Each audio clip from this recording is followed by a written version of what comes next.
faith book, the book of faith, the Word of God, the Bible. Magandang araw, partners ng Hillcrest. Narito tayo sa Hillcrest Baptist Church, Maine. Napakalamig, kaya nagtitiis ganda tayo ngayon.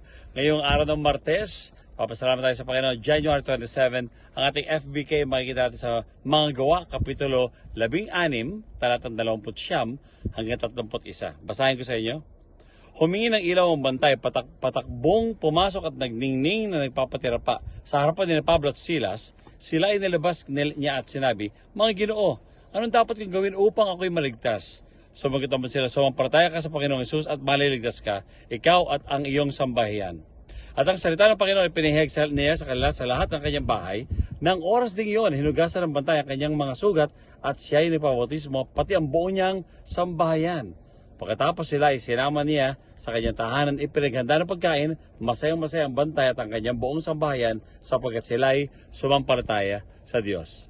Ang ating binibigyan ng diin ngayong buong linggo na ito, ng huling linggo ng Enero, ay tungkol sa pagpupursige sa bawat bukas na pinto na binibigyan ng Panginoon sa atin para ipakilala ang maganda at mabuting balita ng Panginoong Hesus.